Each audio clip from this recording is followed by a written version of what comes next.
Bismillahirrahmanirrahim. Assalamualaikum warahmatullahi wabarakatuh. Syukur Alhamdulillah kita bisa berjumpa lagi di channel ini.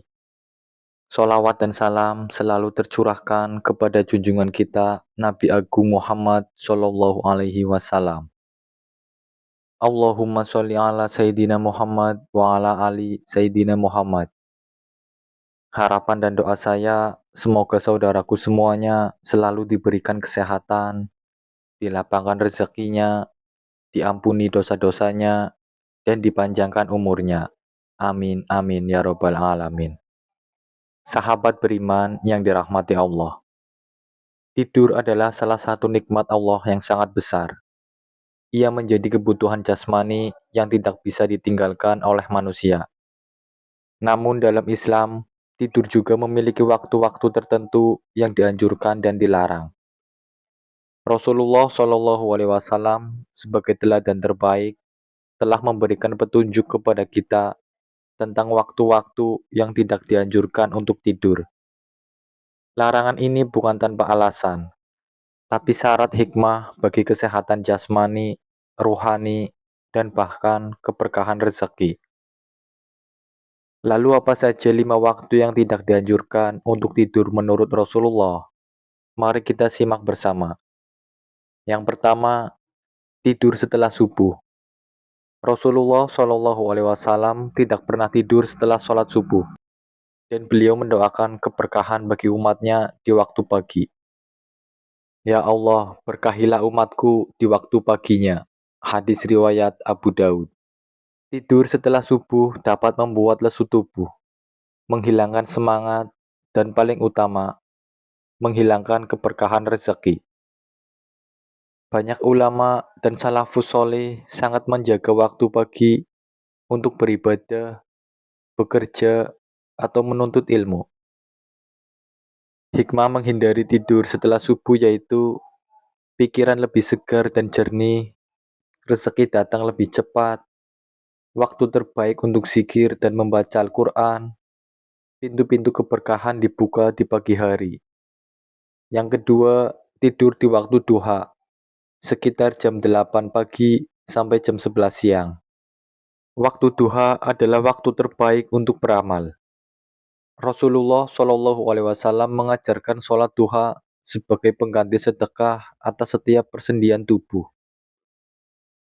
Di setiap pagi, setiap sendi kalian memiliki sedekah. Hadis riwayat Muslim. Tidur di waktu duha tanpa uzur syar'i berarti mengabaikan kesempatan emas untuk mendapatkan pahala besar. Dan hikmah menghindari tidur di waktu duha adalah meningkatkan produktivitas, memudahkan amalan ringan seperti sholat duha dan zikir, menghindari kemalasan dan rasa kantuk berlebihan sepanjang hari. Yang ketiga, tidur menjelang waktu asar. Waktu menjelang asar adalah waktu energi mulai menurun. Namun, tidur di waktu ini bisa berdampak buruk pada fisik dan emosi. Ibnu Qayyim rahimahullah menyebut bahwa tidur menjelang asar dapat menyebabkan gangguan mental dan fisik. Disebutkan pula dalam kitab Zadul Ma'ad karya Ibnul Qayyim bahwa banyak kasus pikun, mudah marah, dan kesedihan mendalam berasal dari kebiasaan tidur di waktu ini. Hikmah menghindari tidur sebelum asar adalah menjaga kestabilan suasana hati, menghindari sakit kepala, menjaga kekhusyuan sholat asar, menghindari rasa malas dan kantuk berlebihan menjelang maghrib. Yang keempat, tidur setelah maghrib tanpa uzur. Dalam beberapa riwayat, para ulama salaf tidak menyukai tidur setelah maghrib, karena bisa membuat seseorang terlewat sholat isya dan kehilangan malam untuk beribadah. Tidur setelah maghrib sering membuat seseorang bangun dalam keadaan bingung, tidak tenang, dan kehilangan momentum terbaik dalam beribadah malam. Hikmah menghindari tidur setelah maghrib adalah menjaga konsistensi sholat berjamaah, memaksimalkan waktu untuk keluarga dan anak-anak, dan menjadi waktu emas untuk berzikir dan murajaah. Yang kelima, tidur sepanjang malam tanpa tahajud. Rasulullah Shallallahu Alaihi Wasallam menganjurkan bangun di sepertiga malam terakhir untuk sholat tahajud dan memohon ampunan. Rob kita turun ke langit dunia setiap malam pada sepertiga malam terakhir. Seraya berfirman, siapa yang berdoa kepadaku, maka akan aku kabulkan. Siapa yang meminta ampunan, maka akan aku ampuni. Hadis riwayat Bukhari dan Muslim. Tidur sepanjang malam tanpa pernah bangun untuk Allah adalah kerugian besar. Karena sepertiga malam terakhir adalah waktu mustajabnya doa. Hikmah bangun di sepertiga malam adalah didoakan langsung oleh Allah, menjadi amalan paling dicintai Allah, menenangkan jiwa dan hati, dan mendekatkan diri kepada Allah dengan lebih dalam.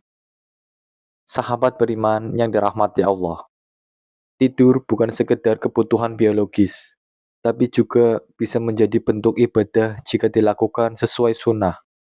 Namun, tidur di waktu yang salah bukan hanya menghilangkan keberkahan, tetapi juga bisa menjadi sebab lemahnya iman dan hilangnya semangat hidup. Wallahu a'lam bishawab. Demikian yang bisa saya bagikan. Semoga Allah Subhanahu wa taala senantiasa membimbing kita agar menjalani hidup sesuai tuntutan Rasulullah, karena hidup yang barokah bukan berasal dari banyaknya harta, tapi dari ketaatan terhadap sunnah. Amin, amin, ya Rabbal Alamin. Wassalamualaikum warahmatullahi wabarakatuh.